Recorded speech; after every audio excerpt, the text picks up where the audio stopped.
Hello, I'm Helene Knott, a quilter who has 50 plus years of experience under my belt for quilting. And over many years, what I've come to be recognized for is my landscape quilts. And I teach and travel and lecture on this. One of the parts of the class that I usually like to do when I'm teaching any landscape quilt is address the issue of how to select fabrics to get a really effective landscape. I never tire of landscapes because the landscape is one of those subject matters where just changing colors and textures can create a whole new experience. Case in point, here we have a nighttime scene. Here's like a morning scene with soft sky. Here's yet another nighttime scene. And what I want to do in this video today is create a demo that will help you pick the fabrics for your own landscape.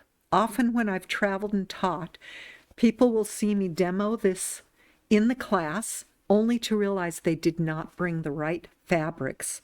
And I'm hoping that this will help people be better prepared when I do teach, or at least when you make your own quilt.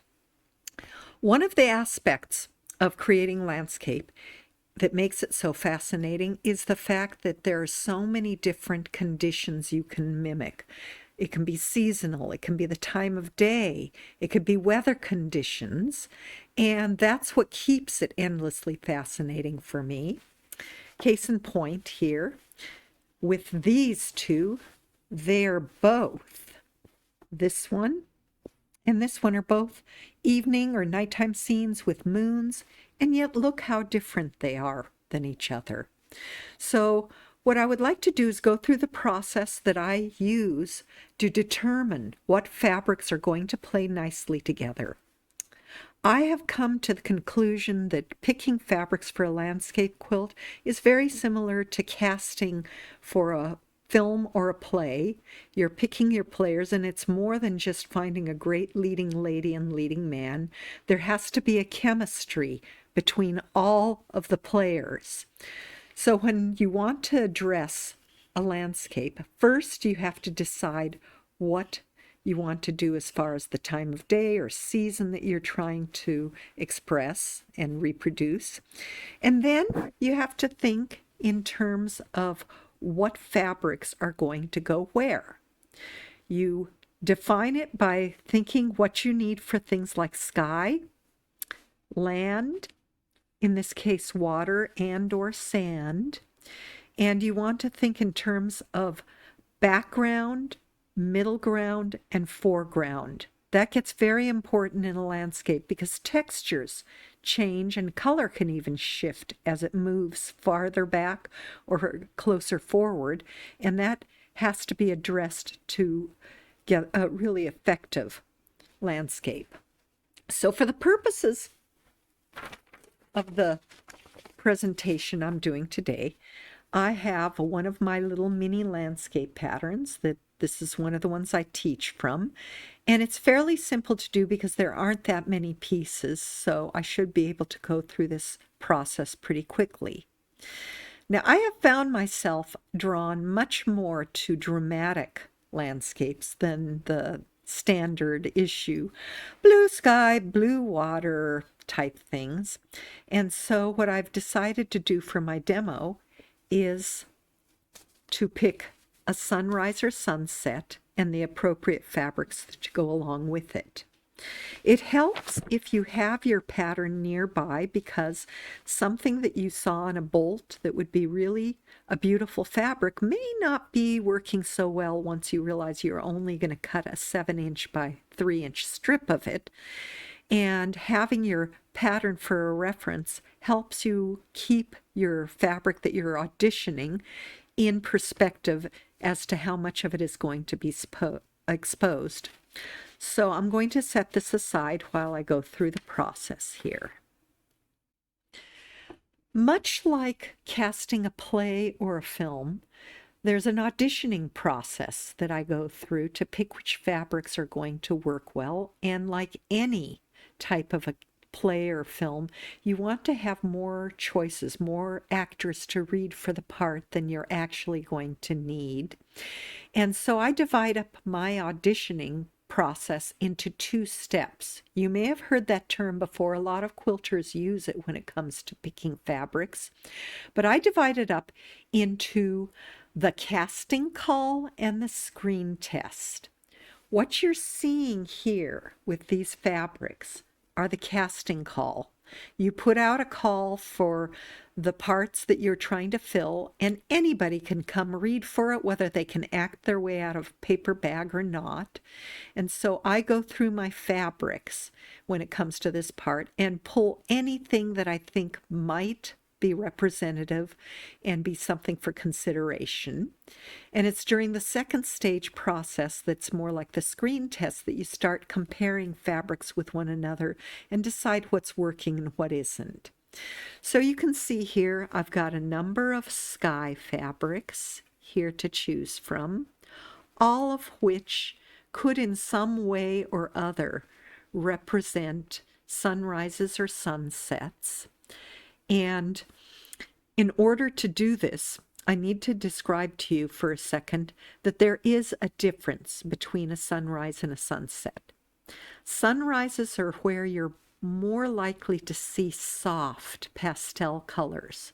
Pinks, apricots, yellows, greens, pale blues are more sunrise colors.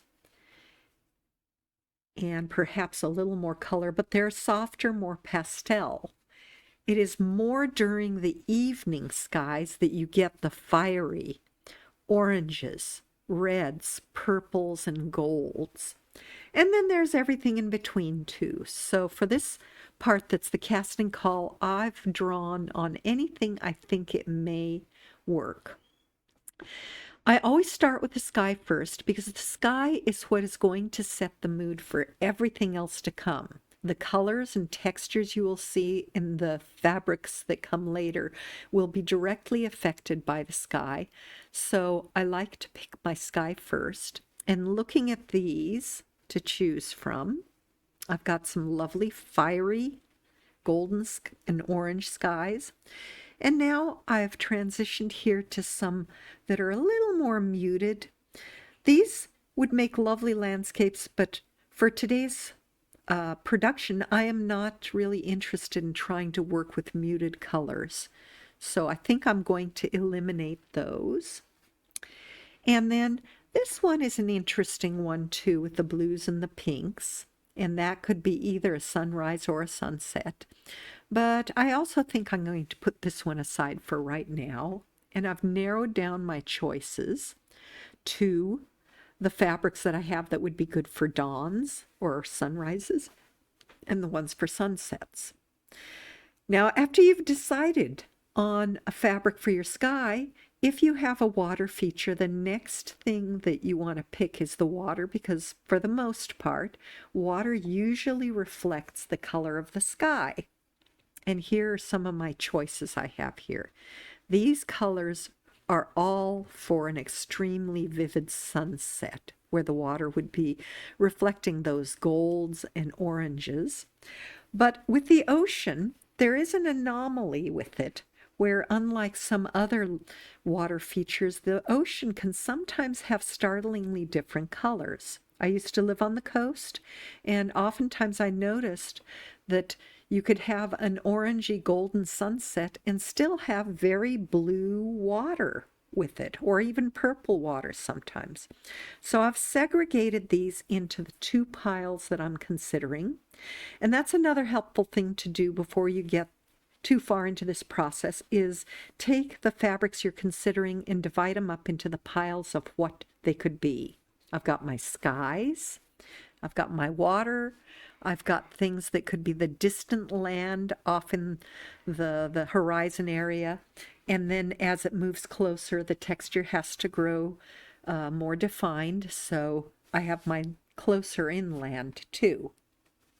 So setting this aside for a moment, I can see right away none of these fabrics are going to be suitable for this kind of a sky.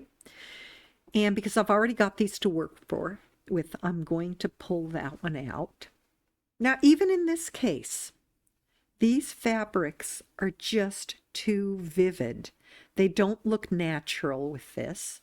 And so I think for today's demo, I'm going to pull that out and stick with one of these fabrics here for my sky.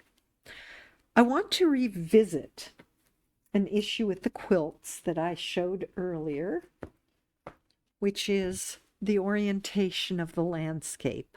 On this one, you can see I've made the landscape over here on the right-hand side. My pattern shows it on the left, but that's immaterial. You can put it whatever side you like. And actually, I think of it when I look at this as the Oregon coast.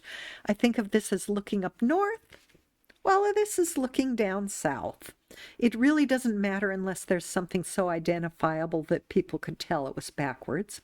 But the reason I might choose to orient something is notice how this moon here is right on the horizon outside of this landform. If I had made the landform on this side like I did here, that moon would get covered. And that's an artifact I want visible. For the very same reason, that's why this one is oriented the way it is, because the moon is over here, and I wouldn't want to obliterate or even partially obscure it with this land. But that's a feature you have to think of. When I have a moon printed on the fabric like that, it is like a fabric gift horse.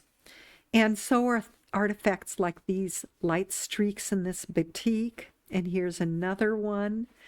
And so when I look at fabrics like this here is a fairly innocuous regular sky, not much going on there. With this one, depending on the way you oriented the fabric, this could look like mountains off on the horizon in the distance behind the water. Turn it this way, and it might look like ominous clouds. So that's another thing to pay attention to, is the orientation of the fabric and how you want it to look. Likewise with this one, this almost is a landscape in itself with some orangey sky and maybe some trees on the far side of a lake, and here's your blue lake. Turn it like this, and now you've got that last orangey glow of a sunset where the sky starts deepening, and I can't tell you how many times I've seen a sunset like that, particularly from the window of an airplane. So now it's a matter of choosing whether I want to go with these goldens and oranges or go with these blues. And you can see at a glance that any one of these groups could work. This less so because there is such a high proportion of the green and the blue there. If I wanted to work with this as a sky, I would be much better off sticking with these blues. But for right now, I'm going to set them aside, and that is a reason perhaps to eliminate this fabric. Now, much like a stage play, you don't want to get rid of all of your potential actors. You never know when an actor is going to break a leg the night of the opening performance, so you have to have understudies and backups. So some fabrics I might eliminate completely, other ones get put in the sidelines in case a situation arises where it's a better choice. So now I've narrowed my choices down to 2 for these skies. And remember what I said about water having to transition from a finer texture farther back to closer in. Revisiting a quilt here for a moment. You can see that water that is 10 miles away on a horizon is not going to have the same texture as water that is closer, where you might actually see waves or ripples or something like that. And down here, I've opted in this particular scene to make this look like a shoreline with rocks and sand instead.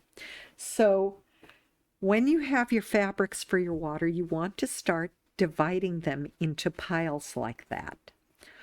What could be distant water off near the horizon? What will be your middle ground?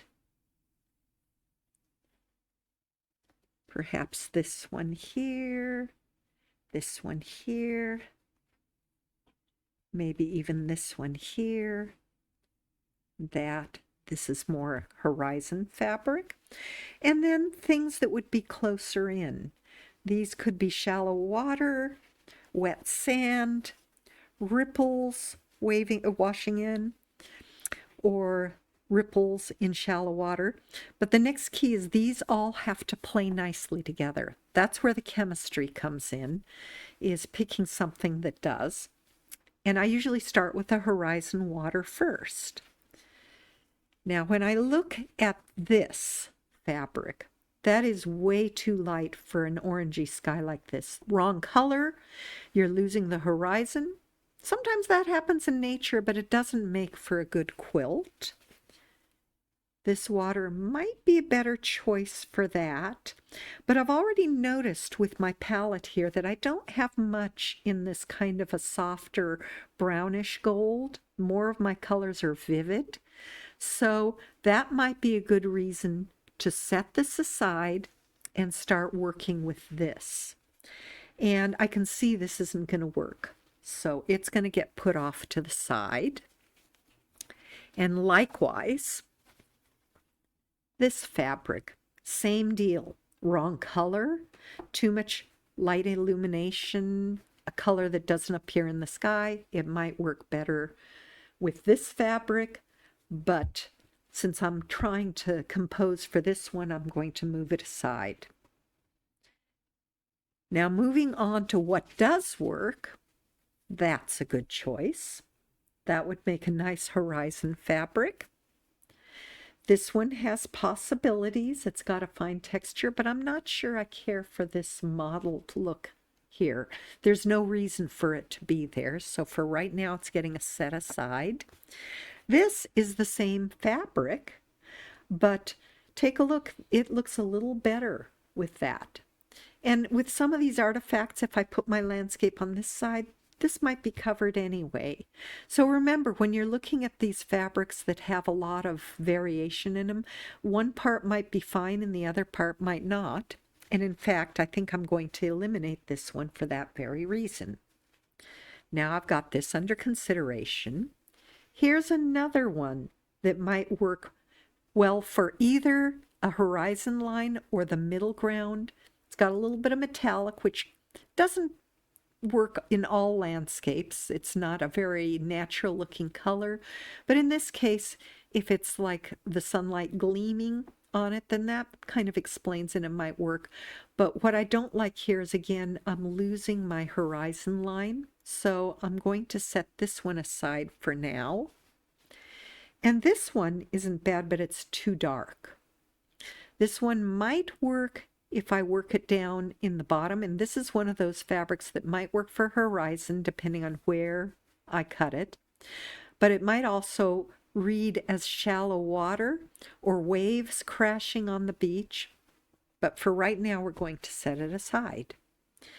Here is another one that could be a little coarser texture, but I'm not caring for the color. It's changing the color into that browner look again, and these dark flecks to me make no sense with a sky this bright. I don't think it's going to play nicely with any of these other colors I have, so that's a good reason to eliminate it. Now going between these two, I kind of am favoring this one a little bit, but we're going to put them side by side so we can compare. And now for the middle ground, we're looking for a bridge fabric, a fabric that transitions from one of these to the next without a vivid line. This one's an excellent choice, and just case in point to show you what I mean, this, it's better than I thought, but there is a very distinct line here. Perhaps a better example is this. You can see that it almost looks like two completely different unrelated objects. And so again, we're going to remove this one. And this one might be a good middle ground, but I don't like the fact that it's getting so much lighter. That might even be a better one up for the top. You need to remain flexible during this process to find just the right fabric. And sometimes it's a matter of where you put the horizon. Put it next to a dark orange strip and you lose it more than if you put it next to this brighter, lighter golden strip. So let's play with that for a while and see where we get with that. Perhaps use this as the transition for more vivid ripples. That works pretty well. This is way too light again. We lose it as a fabric back here, and it's too big a step here. So I'm beginning to think this one just isn't working. We're going to eliminate it. This one isn't as bad as I would have thought, but it's getting kind of darker. I'm going to leave this one here for right now and start looking at shallower water and or sand. In this particular pattern, you can make a choice that you're doing all 3 strips with water, or that you're going to do them with something that looks like sand or rocks at the base. This isn't bad. You even get this kind of gleam that looks like wet rocks. I'm not too sure about it, though. I'm going to set it aside. That looks like rippling water, but it just does not look natural with this. Again, the color shift is part of it. I'm going to eliminate that. And this piece here that could read as wet sand if the sky was a little darker with a little bit of gleam, then I don't think it works either. So again, we're eliminating it. This could be a sandy or rocky shoreline looking like it's got gravel or boulders. It's still a possibility, and I'm going to set it aside here. This one makes no sense. I thought it looked pretty nice, but I don't think that it's going to be effective in this. And again, looking at this one that's getting a little darker, I'm not thrilled about it. It's okay, but I'm not thrilled. Let's go back and revisit this one for a little bit coarser waves. This could work. This is a possibility, so I'm going to leave it in the running. And I think I'm going to remove this one. So now we're down to choosing between something like that, which I really like because it looks like the little ripples that you see close in, or something like this. I think either one would work. This is still a possibility if I'm willing to look at that as being a shoreline. Let's see about any of the rest of these. That's too fine. Needed to be farther back. That's not bad. That could be rippling water too. But I'm going to have to make a choice at some point. So for right now, these become understudies. And I'm going to work with this one.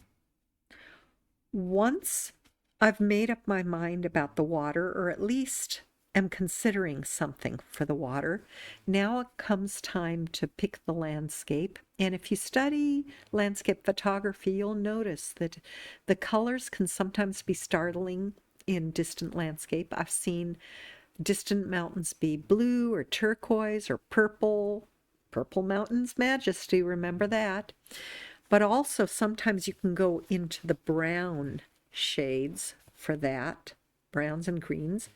But again, they need to make sense as they advance to each other. Just on a lark, I'm going to try some purples and see where that gets me. Now, you'll notice I am folding and manipulating the fabrics, so I see pretty much what you're going to see in the pattern where you're creating it. That makes it much easier to make decisions. Now, as I said, it gets a little more textured. That is more textured, but there isn't enough of a defining line between these two. So out that one goes. This one has a better, and especially if you're going to play with exactly where it goes. That one has a better transition. But now I have to decide, do I keep going with the purples or do I want to try to transition to the greens? If I'm going to keep on transitioning to the purples, let me see what I have to play with here. Maybe this one. See the additional texture there? This hill actually is one where you begin to see texture with trees or more craggy rocks. So that one works actually pretty well. And for this is actually meant to be a grove of trees. That's not bad. That's not bad at all. But just to make sure that my mind is made up that it's actually a good transition, let's try this one here. And that, not bad either. But what if I wanted it to transition where it was more green, from the purple to the green? That would require different steps to look at. And let me see what I have here that would play into this. Now this is still a purple, but it does have the beginnings of a little bit of green there. And if I start transitioning down that way, I might be able to shift it. Here's a little bit more of bluish and greenish coming down. And where did I put that? There. Nope, that's not it. There it is. My water down there. And maybe at this point, all the way at the bottom, this would be my trees. Now that actually works pretty nicely. And that might be enough for me to go, yes, this is the way to do it. The beauty of these small landscapes is that they don't take long. I can get one done in about a day and a half if I don't spend too much time quilting it with a lot of extreme quilting. And so I can afford to take risks with it. There's a difference between a project that's going to cost you less than $30 in fabrics and maybe a day and a half or 2 days of work, and something that you invested hundreds of dollars in fabrics and maybe take you 6 months to complete. That's the one where you don't want to decide that you wish you hadn't used something there. But with these small landscapes, you can take risks. And if you don't like one, you can always just make another one out of your second choices. So just to see what else we can achieve with this, I'm going to try the brown spectrum here. Let's set these aside because I know this works pretty well. If I decided I wanted to go with those. And let us see what we can achieve if we wanted to go with browns transitioning down towards the greens. That looks pretty good. And let me see what I could put next. Now this is an interesting texture, and it's coarser than this, but it's lighter. If I keep on going this way, really for a good progression, I'd have to end up with very light down here. And I do have some choices for my final fabrics that are quite light, but these don't look natural in this light.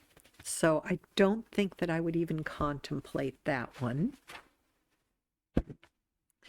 And instead, let's see about working with this color.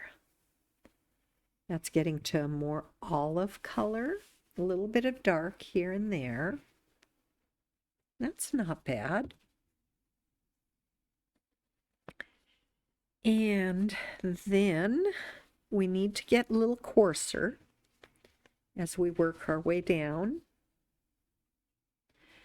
The next hillside is the one that I said looks like it's covered with trees.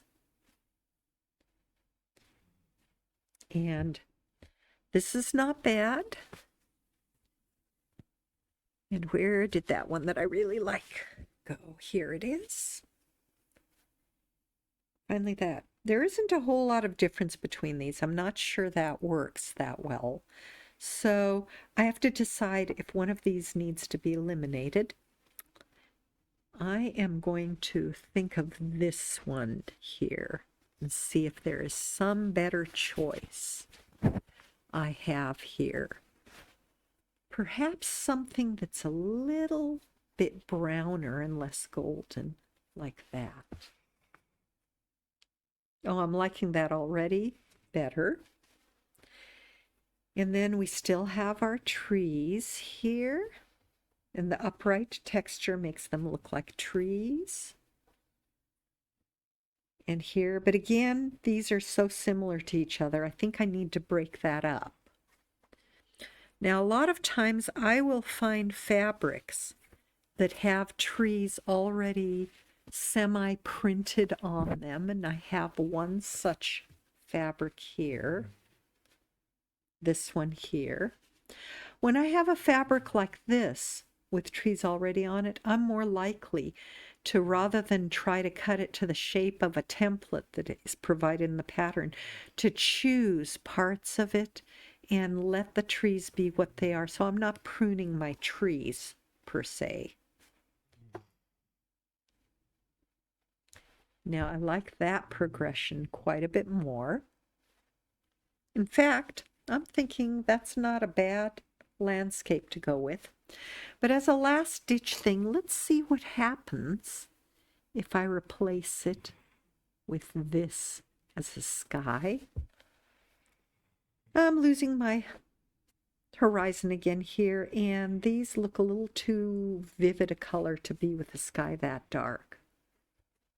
So I think this is good to go.